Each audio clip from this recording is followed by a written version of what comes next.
Today's video I'm going to be showing you guys how to change your own oil. I'm changing it on a 92 Ford Mustang 5.0 particularly in this video, but it's just a general of how to do it on pretty much any car. What you're going to need, basics will be like either a wrench set or a ratchet set with sockets. 3/8 would be the best, and you may need an oil filter wrench or oil filter socket. Make sure you check that out before you get under there and start taking stuff apart. So let's get started. So the first thing you're going to want to do is pop your hood and make sure you have all your supplies. Whatever the manufacturer recommends for your oil and filter. People at the parts store will help you if you're not sure. So you're going to pop your hood, raise your hood up and support it. Then the next thing I like to do is, this car has a valve cover breather, but most cars will have an oil cap. Just pull the oil cap off. The reason for this is it helps the oil drain out faster when you're changing the oil, because it allows air down in through the motor. So I unscrew the oil cap or pull a breather off if you have it.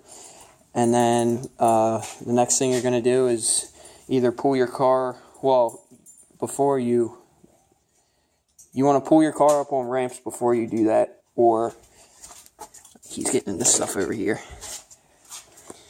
Get out of there.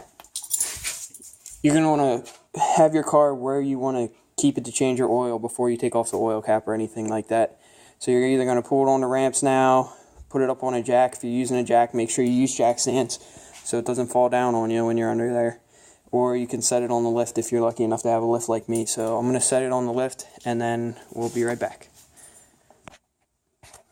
Alright, so as you can see right now, I've got my car, I'd say probably 3 inches off the ground. That's what you want to do first if you're using a lift. Get it about 3 inches off the ground and then come up here and just shake the front of the car and make sure it seems pretty sturdy and you don't hear the lift making any clunking noises or anything. I'm going to raise it up in the air and then I'll show you where you can set your lift if you're doing it on a lift, or where you can put the jack and jack stands if you're jacking your car up. If you're pulling on ramps, it's pretty self-explanatory. Just make sure you're centered with the ramps and drive up on them. So if you're using a lift like me, make sure you go all the way up and then put it down on the locks in case the hydraulics fail. It's not going to fall on you. But how I like to set the lift on, usually most cars, you just set them on the pinch weld, which is right here, which is also where you can jack them up with and use your jack stands to place them on there. When you're using the pinch weld, you want the pad to be about halfway out on either side. And I just like to put the lift arm as far back as I can to keep the vehicle sturdy. But in the front, at least on my Mustang, I lift it on the like the subframe rail right there. Just because the front pinch welds, the car's heavy in the front because the motor and everything, they'll usually bend over on you. But the back's pretty light, so I set the back on the pinch welds. But yeah, if you're using a jack and jack stands, you just take your jack and jack it up on the pinch weld, and then set your jack stands. Make sure you put your jack about back here because you're going to need room to slide your jack stands in front and put it down on the jack stands. And when you do use jack stands, make sure you don't have it crooked. Make sure both your jack stands are at the same height when they're under the car. And be sure to chalk your rear wheels, or make sure your e-brake's on or something so it's not going to go rolling backwards on you. So once you got it up in the air, you're just going to identify where your drain plugs are. Fox bodies have two. This is an aftermarket oil pan, but there's one back here in the back, and then one in the front. And then your oil filter is right up over here. Now, what I like to do before I drain any oil is get the new oil filter out and make sure it's the right one, because if you start draining oil out and you have the wrong filter and this is your only vehicle, you're going to be screwed. You can't go to the parts store and get the right one. So, and I usually just use the Ford oil filter or Wicks, or I don't like to use Fram. I've heard bad stories about them, with oil flow through them, it's not that good and whatnot. But this does look about the right size. This one's just a little shorter than the Motorcraft, so this should be the right one. So once you got your vehicle up and secured, what you're going to do is pop your drain plugs out, and then let the oil drain out, and then leave the drain plugs out, take the oil filter off, let that drain out of there, let all the oil completely drain out, and then start putting it back together. So I'm going to get the sockets and stuff out that I need, and I'll be right back. Now that you got your one or either two drain plugs cracked loose, what you're going to do is unthread them, and make sure you have your oil catch like kind of far back, because the oil is going to squirt out pretty far. And if you don't have the right equipment to do this, I suggest just taking it to a shop. Oil changes are so cheap nowadays that it's not worth trying to break your back over it and going out and buying stuff to do this. But if you have the stuff, the reason I do it on my own is because I like to know it's being done right. So you never know. But you're just going to unscrew this. And what I do is I go like all the way to there where I know there's no threads left. And then you're just going to yank it away really fast so it doesn't get all over you. And then catch it in the catch pan. And just sit here and let it drain for a while. And then I'll be back to show you. Pretty much I'm going to do the same thing with the front drain plug. A little tip though. So most cars are going to have a little washer like this. It's either going to be like copper or rubber or a silver one. You want to check them. You really should change them every time, but you can use them a couple times. I've used this one like 3 times and it's getting pretty thin. But what it does is when you tighten up the bolt in your oil pan, it crushes this copper washer down, or rubber or whatever, and that's what seals the drain plug from leaking. So you want to make sure that that either your washer isn't crushed down like completely flat, or the rubber, if you have a rubber one on there, that isn't torn or anything. And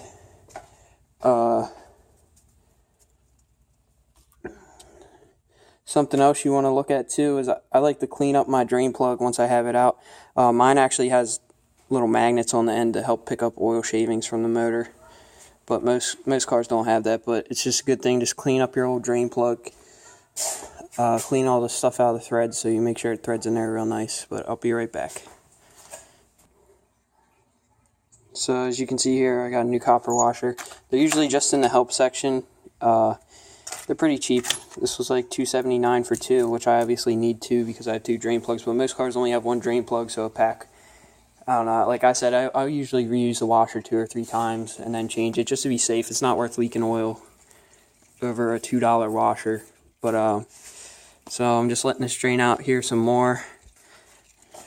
And another pointer for you guys is, while you already have this up in the air, you can check your whole car over for any leaks or anything that's wrong with it. Something else you can do, air up your tires, just regular maintenance stuff. You can check all that stuff while you're waiting for your oil to drain, so you're not just standing there. But I do suggest checking on your oil as it's draining every couple minutes, because like I said, the stream at first will be shooting way out here, so you're going to have to keep your pan out here, but as it slows down, it comes back, so you're going to have to move your pan with the stream of it. So that's just something to look out for too. Alright, now while I'm still waiting on my oil to drain, I'm going to show you guys how to get the oil filter off. It's like the drain plug, but you might need an oil filter wrench for some cars. This is a spin-on filter, it's not a cartridge. So if you have a cartridge type filter, you're going to need like an oil filter socket. I'll show you what those look like. Like these right here, and they slide over top, and you put a 3/8 ratchet in there and take the filter off, and then it's just like a regular inside of a filter in there, and change your O-ring and change that out. But for this is what's on my car, so you might need an oil filter wrench because it's probably going to be tight. But if you're the one that tightened it last, usually I just go hand tight. You don't need to spin it on there super tight, but like hand tight plus maybe a quarter turn. So I have this pretty old school oil filter wrench that I usually use. It's going to take 2 hands, but you see if I can use two hands, so I couldn't get that on camera. So basically, usually I leave mine about hand tight so I can break it loose with my hand and re-thread it on with my hand. But if you do have an oil filter wrench, you can tighten it by hand, do like a quarter turn. They don't need to be crazy tight because you'll strip the filter out. And they're not going to leak. They have that big rubber O-ring there. Another pointer too is when you do take this oil filter off, make sure that the old O-ring comes off with this filter. Because if it doesn't, and it stays on the block, and you put your new oil filter on with the O-ring, it's gonna have two O-rings, which most guys in the shop call it double gasketing. So like, you just put two gaskets in there, and what happens is when you start the car up, the oil blows out in between the two seals, and it makes a huge mess. It's like instant too. Like as soon as you start the car, you're not even gonna have time to. Like you could start the car and then go to shut it off, and it's still gonna make a puddle. So that's one thing you want to check. I'll show you what I mean.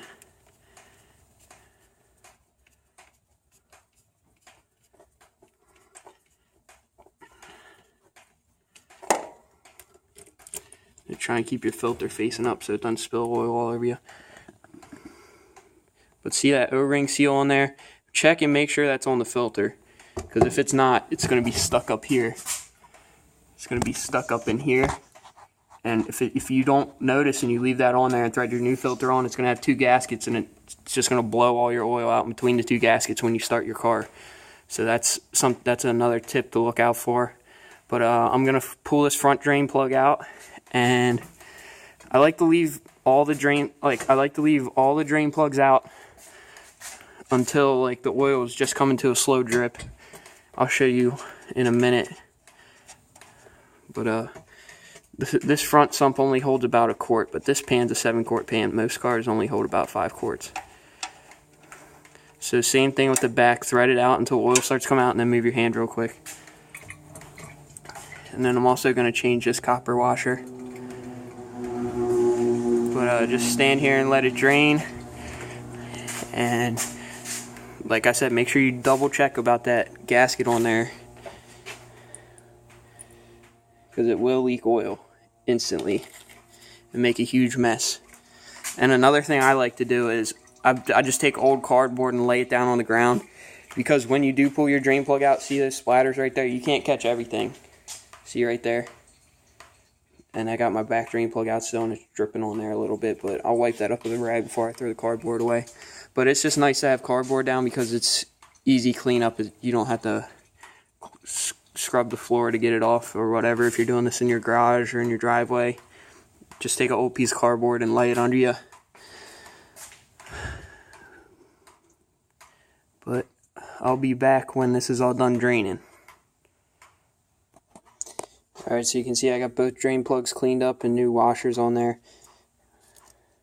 Just take the old washer and throw it away.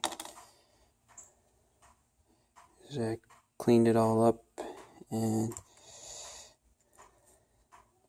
I'm going to put it back in the pan here in a second. Alright, so I'm back under the car. See how this is a pretty slow drip right now. This will do this for a really long time, so you've pretty much got all the oil out that you will get out by now. So, got the drain plug cleaned up, got the new copper washer on there. Always thread these in by hand. Don't try and run them in with a wrench or something. If they feel like they're going in hard and it's hard to turn it, just stop and take it back out. Like, don't even start it with anything but your hand. Just unthread it and then try getting it straight again, because they should go in with no problem. Like, they should go in pretty much all the way up against the pan. You should be able to spin it in with your hand, especially if you clean the plug up every time you change the oil, because there's not going to be a bunch of gunk on there. But so then you get your whatever you're using, wrench or ratchet on here, and I just snug them up. You just need enough to crush that copper washer or whatever you have on there, the silver washer or the rubber. That's all you need. That's all you need to tighten it up, is just snug it. And now put the front drain plug in here.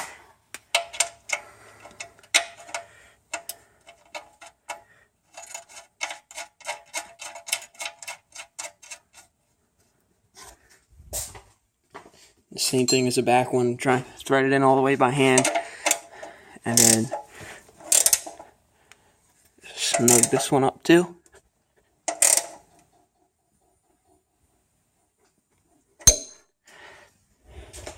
And then what I like to do now is just wipe off wherever you got a bunch of oil that dripped out from when you're changing your oil. Just give it a quick wipe down, so when you start your car up and check that there's no leaks, you didn't leave anything behind.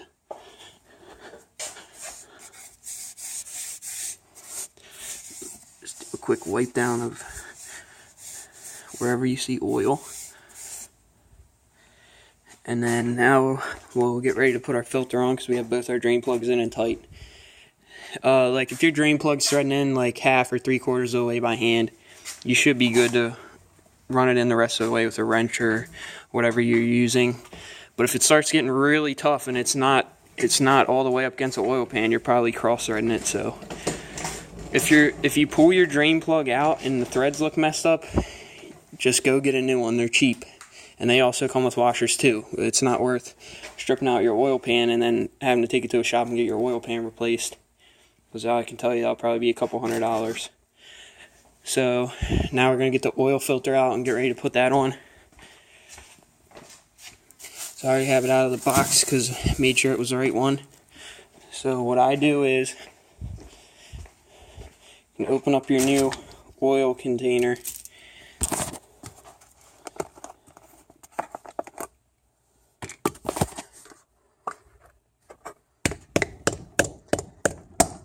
Make sure the foil doesn't fall down in there. It usually doesn't. So I open up my new oil container. Just dab your finger in there. And then take that oil you got out and put it on the seal. All this does is it helps the seal from binding up when you thread it on. Like when it starts to hit the block, it keeps it so it glides nice and smooth on the metal. So it's not just, it doesn't pinch the seal up.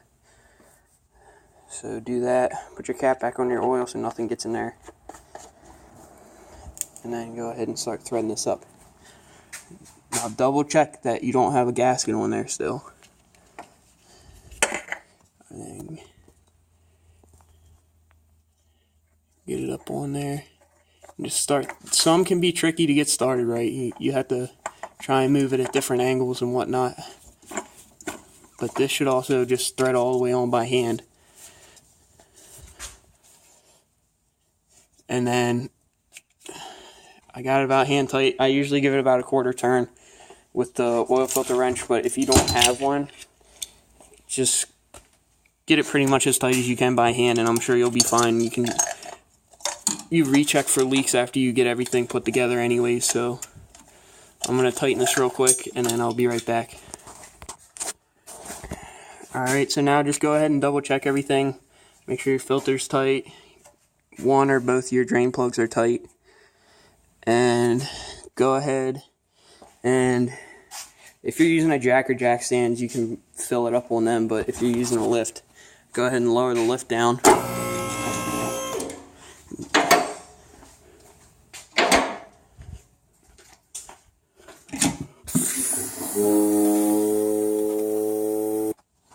Now that it's down, just take a funnel. Make sure you wipe the inside out so there's no big dirt clumps or anything in there. So I got my funnel set up and I'm going to pour the oil in. It's pretty self-explanatory. Whatever your manufacturer recommends the amount of oil it takes, dump that in. I can't film that because I'm only one person, so I'll start back up after I dump my oil in. Alright, now that you're done filling your oil, go ahead and take your funnel out. What I do is I pull it right out and tilt it sideways so it's not going to drip everywhere. And then you can just put it, whatever you use to drain your oil, and just let it sit there for a while and drain out. And then you're going to put your oil cap back on, or your breather, whatever you have on there. Stock cars are going to have oil caps, they're not going to have a breather. But the guy before me got this, and these valve covers aren't threaded, so you have to use this breather. Alright, so now that you have that on, first thing I do, I'm just going to, that oil's from earlier, but just peek under here and make sure nothing is coming out, leaking out. And then what you're gonna do is start your car up for like 5 to 10 seconds and let it run, and then shut it off right away. That's what we're gonna do. Pretty much just enough time for it to build up all its oil pressure.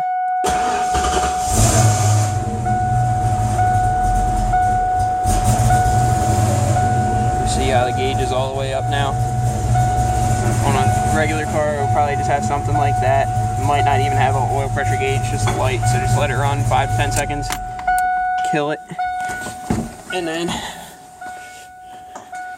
you're gonna come out here and I check my oil level. So locate your dipstick. Mine's not going to be exactly at full because this is like a universal dipstick, so give me 1 second. So pull your dipstick out, wipe it off, put it back down in there, pull it out, and it's going to be hard to see. Well, the camera shows it better than it does in real life, but there's going to be, trying to get this thing to focus.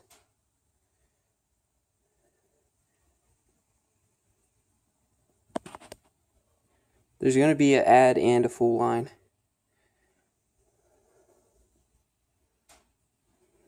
It won't focus. So just make sure it's in between the two lines, in the middle or above. But on my car, it's way up there because this dipstick's universal, like I said, and that's just where it is when it's full. So check your oil. If the level looks good, go ahead and put your dipstick back in, and then raise it up. Or if you're on Jack and Jack stands or ramps, you're already up in the air, get back under there and check and make sure nothing's leaking. So I'll be right back. So this drain plug looks good. This drain plug looks good, and I don't see any leaks from the oil filter. It's kind of hard to see because it's a black filter and it's pretty dark under here. So if all your leaks look good, then you can put it back down and write out your oil change sticker. If you do see leaks from either drain plug or your oil filter, check your oil filter that you did in double gasket. Also make sure it's all the way tight.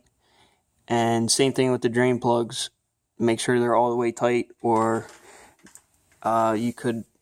your washer or your gasket might be bad if you didn't check it.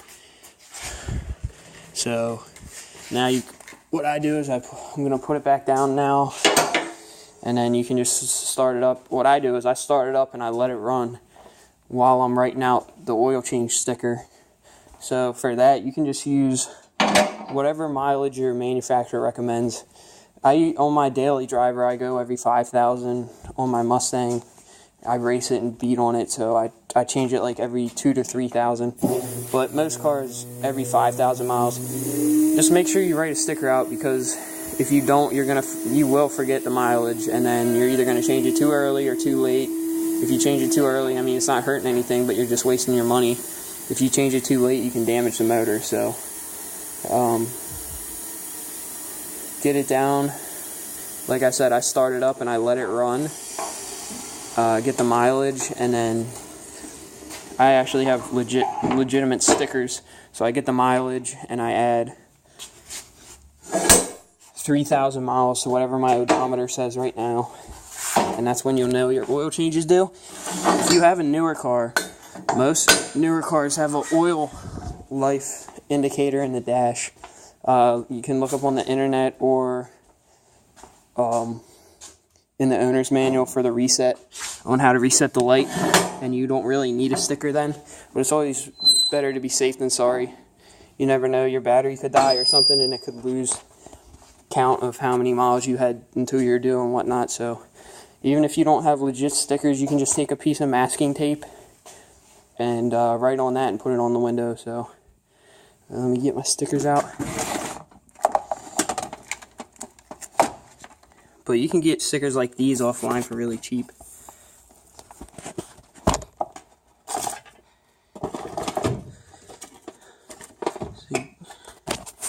get the sticker out, and then find a Sharpie.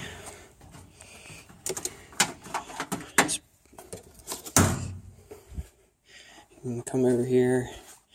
I would start it up and let it run, but you guys aren't going to be able to hear me if I do that, so that's why I have it off right now. So the mileage on the body of the car right now is 127,622. So add 3,000 of that. So that'll be 130,622. And then there will probably be like a service due date and whatnot on there. I usually, for me, the service due date, I put today's date just so I can keep track of my mileage, like how long it takes me to go that many miles and whatnot.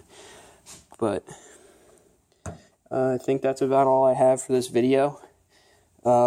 If you want some more how-tos, be sure to subscribe because I'll be putting them out. I can do them on pretty much anything on the car that you guys want to see a how-to on. Just drop a comment and let me know what you want to see. We have a bunch of cars around here, so I can try and switch it up and do some stuff on different cars for you guys if you have a specific car you want to know something about. But thanks for watching. Subscribe for more, and drop a comment if you have any questions.